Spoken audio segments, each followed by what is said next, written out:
नमस्कार दोस्तों, welcome back to your own channel wealth saga. आज है 9 मार्च 2021। एसजीएक्स निफ्टी आपको माइल्ड गैप अप ओपनिंग दिखा रहा है 36 पॉइंट्स की। बात करें एशियन मार्केट्स की तो एशियन मार्केट्स में क्यूज आर मिक्स्ड। अगर बात करें ग्लोबल मार्केट्स की तो कल के दिन यूएस मार्केट में अच्छी खासी गिरावट थी, तो global cues are mixed. SGX Nifty mild gap up opening दिखा रहा है, तो इंडियन मार्केट में भी आप माइल्ड गैप अप ओपनिंग देख सकते हैं। लेकिन जो चीज़ ऑब्जर्व करने वाली है वो ये कि एसजीएक्स निफ्टी 15,000 के ऊपर की गैप अप ओपनिंग को शो कर रहा है, लेकिन इस प्रकार की gap up opening market accept नहीं करेगी। मेरे हिसाब से इस प्रकार की जो माइल्ड गैप अप ओपनिंग है उससे प्रॉफिट बुकिंग आ सकती है और market can crack from there.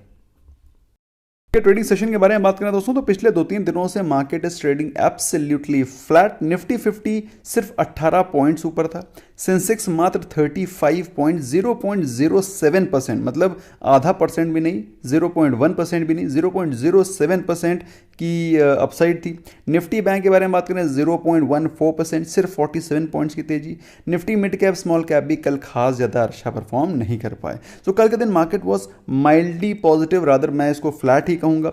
और निफ्टी 50 ने कल क्लोजिंग दी है 14,956 पे, जो कि 15,000 के नीचे है। आज के दिन अगर बड़ी बुलिश मोमेंटम के साथ अगर 15,000 को मार्केट क्रैक नहीं कर पाती है तो मेरे हिसाब से दोस्तों यहां से आपको प्रॉफिट बुकिंग नजर आएगी और मार्केट में आपको माइल्ड क्रैक भी नजर आ सकता है। बात करें कल के टॉप गेनर्स की दोस्तों, तो कल के दिन ओएनजीसी और गेल, जो कि basically oil and gas sector के स्टॉक हैं, इनमें तेजी थी because of the rising crude prices. इसके अलावा जो अदर टॉप गेनर्स थे उसमें थे UPL and Larsen and Toubro. Market कल के दिन दोस्तों जनरली फ्लैट ही थी। सिलेक्ट पॉकेट्स थे जहां पर आपको प्रॉफिट बुकिंग नजर आ रही थी, उनमें थे सीमेंट के stocks, Shri cement, UltraTech cement, Bajaj finance, IndusInd bank और कुछ माइनर बैंकिंग सेक्टर के stocks, specially private sector banks. तो कहने का मतलब क्या है? कहने का मतलब यह है कि मार्केट में प्रॉफिट बुकिंग चल रही है। जहां जहां पर ओवर वैल्यूएशन दिख रही है वहां प्रॉफिट बुकिंग दिखाई पड़ रही है, जहां जहां अंडर वैल्यूएशन दिखाई पड़ रही है वहां पर वैल्यू बाइंग अभी भी हो रही है। थैंकफुली कल के दिन क्रूड ऑयल में थोड़ी सी गिरावट आई दोस्तों, which is a positive sign, क्योंकि क्रूड ऑयल काफ़ी तेज़ी से पिछले कुछ दिनों से काफ़ी तेज़ी से रन अप कर रहा था। So this is a welcome move. इसके चलते हो सकता है आपको ओएनजीसी, गेल जैसे स्टॉक्स में आज प्रॉफिट बुकिंग भी दिखाई पड़े। जो चीज़ ऑब्जर्व करने वाली है वो ये कि गोल्ड के प्राइसेस अभी भी गिर रहे हैं 44,212। मेरे हिसाब से दोस्तों जिस प्रकार से गोल्ड में गिरावट है उस हिसाब से आपको जल्दी ही 42,000 के लेवल दिखाई पड़ सकते हैं। लेकिन दोस्तों 45 के नीचे जो भी प्राइस गोल्ड का है ये एक वर्थ बाइंग प्राइस है। अगर आप सोचें कि मैं 40,000 पे लूंगा तो आप सोच जरूर सकते हैं, लेकिन 45,000 पे भी gold is a reasonably good buy, क्योंकि गोल्ड ने अपने हाई अराउंड 58,000 के लगाए थे। 58,000 से गोल्ड अच्छा खासा गिरावट करके इस समय 44 पे चल रहा है। According to me it's a great value buy. बात करें सिल्वर की दोस्तों, सिल्वर में अभी भी मुझे लगता है इस प्राइस पे बाइंग करना उचित नहीं है। I at least expect 62,000 and below levels to buy silver. कल नैस्डैक में अच्छी खासी गिरावट थी, लेकिन यूएस डॉलर कल स्ट्रेंथनिंग कल बेसिकली स्ट्रेंथन था।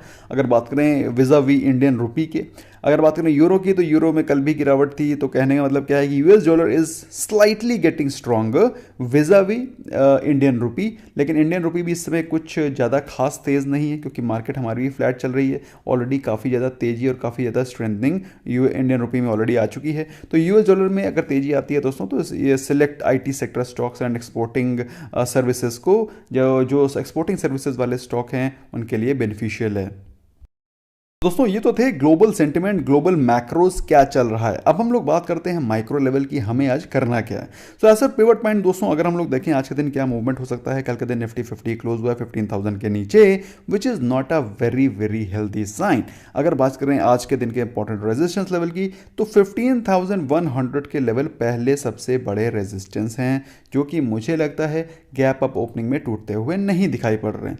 चूंकि टूटते हुए दिखाई नहीं पड़ रहे हैं तो ऐसा बहुत ज़्यादा लाइकली है, लाजमी है कि यहाँ से एक प्रॉफिट बुकिंग होकर के 14,900 के लेवल आपको आज दिखाई पड़े। So market is likely to be flat to mildly negative today rather than any big upside. फिलहाल बात करें अगर ऊपर के लेवल के 15,100 भी टूट जाता है, हमें प्रिपेयर रहना है, तो 15,200 के लेवल भी आपको दिखाई पड़ सकते हैं। और बाई चांस अगर 14,900 के लेवल टूट जाते हैं तो 14,850 is going to be a strong support, जो कि मैंने आपको पहले बता रखा है। So you have to be mentally prepared कि आपको दोनों साइड पे क्या लेवल्स दिखाई पड़ सकते हैं। जनरली मुझे लगता है क्योंकि 15,100 अच्छे खासे वॉल्यूम के साथ टूटेगा नहीं, माइल्ड गैप अप ओपनिंग होगी तो वहां से एक प्रॉफिट बुकिंग ही आपको दिखाई पड़ेगी। बात करें निफ्टी बैंक के बारे में दोस्तों, तो निफ्टी बैंक कल there was mild 48 point rise. अगर बात करें कल के क्लोजिंग तो 35,276 पे उसकी क्लोजिंग थी। आज के दिन जो इंपॉर्टेंट सपोर्ट निकल के आ रहे हैं वो हैं 35,000 के लेवल। बाई चांस अगर ये भी क्रैक कर जाता है तो 34,700 के लेवल आज आपको दिखाई पड़ सकते हैं। लेकिन अगर बाई चांस कोई विस्फोटक तेजी आ गई तो, क्योंकि निफ्टी बैंक काफ़ी दिनों से पिट रहा है, काफ़ी दिनों से फ्लैट चल रहा है, और बाई चांस अगर तेजी आती है तो दोस्तों कल हम लोगों ने 35,800 के कॉल ऑप्शन में अच्छा खासा पैसा बनाया था। तो मेरे हिसाब से 35,800 के लेवल्स आज भी आ सकते हैं अगर तेजी रही तो, जिसके कि चांसेस थोड़ा सा कम नजर आ रहे हैं, लेकिन आपको मेंटली प्रिपेयर होना चाहिए। 35,700 के लेवल अगर वो टूटते हैं तो 36,000 के लेवल आपको आज दिखाई पड़ सकते हैं। चांसेस इस लेवल के कम है, but you can note down. अच्छा, कल के दिन दोस्तों FIIs ने कल जम के सेलिंग करी। 1494 करोड़ के वर्थ स्टॉक्स की उन्होंने करी सेलिंग, और DIAs ने करी mild buying of 484 crore worth of stocks. तो कल के दिन की FII की सेलिंग दोस्तों बताती है कि मार्केट में कुछ प्रॉफिट बुकिंग करते चलते रहना है। तो दोस्तों कल के दिन US मार्केट में अच्छी खासी प्रॉफिट बुकिंग थी। स्पेशली आपको मालूम होना चाहिए एक दिन पहले, that is day before yesterday, US senate ने 1.9 लाख करोड़ का पैकेज रिलीज किया था। अब मार्केट ने उस दिन तो उसको चीयर किया, वेलकम किया, और कल के दिन इसमें प्रॉफिट बुकिंग नजर आई। BPCL 300 करोड़ रेज कर रहे हैं। जब BPCL अगर पैसा रेज कर रहे हैं तो इसका मतलब क्या है? इसका मतलब यह है कि वो एक्सपेंशन प्लान, और भाई देखो ऐसा है कि जब कोई भी कंपनी कोई नया केपेक्स करती है तो मार्केट उसको नेगेटिवली लेती है, क्योंकि केपेक्स करने का मतलब क्या है कि कंपनी से पैसा बाहर जा रहा है, लिक्विडिटी बाहर जा रही है, कंपनी अपने फाइनेंसेस को कैसे मर्ज कर पाएगी इसको लेकर के एप्रीहेंशन होते हैं। लेकिन जब कंपनी कैपिटल को रेज करती है तो उसके पास लिक्विडिटी आती है, तो मार्केट इसको चीयर करती है, इसको वेलकम करती है। मेरे हिसाब से BPCL में आज आपको पॉजिटिव मोमेंटम दिखाई पड़ना चाहिए। बात करें टाटा मोटर्स के दोस्तों, तो टाटा मोटर्स जगुआर का इलेक्ट्रिक वर्जन इंडिया में लॉन्च करने वाले जल्दी। दोस्तों मैं भी सोच रहा हूँ कि अपनी गाड़ी को अपग्रेड करूँ, लेकिन जब तक कि इलेक्ट्रिकल व्हीकल्स का कुछ पाथवे क्लियर नहीं होता, ठीक ठाक प्राइस रेंज में अच्छी कार नहीं आती, I will prefer to continue my old existing vehicle only. फिलहाल दोस्तों बात करें इसके अलावा वार्गस पिनकस में अडानी एंटरप्राइजेस, अडानी पोर्ट्स में कल के दिन जो उन्होंने स्टेक के बारे में न्यूज़ आई थी उसके बाद एक भयंकर गिरावट थी। लेकिन दोस्तों we should still not forget कि ये जो स्टेक है this is clear cut direct giving the indication कि Adani port is a good stock, और जिस प्राइस पे वो बाय कर रहे हैं वो है 800 का प्राइस रेंज। बाई चांस अगर आज भी अडानी पोर्ट में गिरावट आती है, you must look forward to buy this stock on each day from here on. Not so good news में दोस्तों सिंपल सी चीज़ है कि निफ्टी का प्राइस टू अर्निंग रेशियो 40 के ऊपर चल रहा है और मार्केट जो कोई ज़्यादा खास क्रैक नहीं कर रही है। तो मार्केट ने यह सोच लिया है कि हमें price to earning ratio Nifty का ओवर वैल्यूड ही रखना है विजावी हिस्टोरिकल। तो प्राइस टू अर्निंग रेशियो का सिंपल सा मतलब यह है कि अगले क्वार्टर में अर्निंग्स और भी ज़्यादा इंप्रूव होने वाली हैं। अगर इंप्रूव होती हैं तो ये price to earning ratio as it is down हो जाएगा। बाकी गवर्नमेंट बॉन्ड यील्ड्स, इन्फ्लेशन तो बढ़ ही रहा है, that we are pretty aware. Market sentiment flat है, that's not a very good news, क्योंकि मार्केट का सेंटीमेंट अगर फ्लैट है तो फिर आपको प्रॉफिट बुकिंग किसी भी समय पर दिखाई पड़ सकती है और ज़्यादा कोई अपसाइड पॉजिटिव है नहीं। FII सेल कर रहे हैं, तो ऐसे में दोस्तों मेरे हिसाब से जो आपको बिल्कुल स्टॉक स्पेसिफिक रहने की जरूरत है।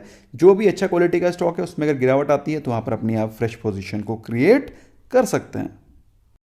बाकी क्वार्टर के रिजल्ट्स तो दोस्तों अभी कोई बचे नहीं है। इनफैक्ट मार्च क्वार्टर खत्म होने वाला है, अप्रैल आएगा तो वहां पर आएंगी नए क्वार्टर 4 के रिजल्ट्स, जो कि बहुत इंपॉर्टेंट होने वाले हैं, क्योंकि वो ईयरली रिजल्ट भी होंगे, तो बहुत ही इंपॉर्टेंट रिजल्ट्स होंगे। तो अगर आपने हमारा ऐप या फिर अगर टेलीग्राम चैनल ज्वाइन नहीं किया, you can consider joining, that will benefit you. Anyway दोस्तों, बात करें आज के दिन की, तो भाई मार्केट रेंज बाउंड ट्रेड कर रही है कुछ दिनों से।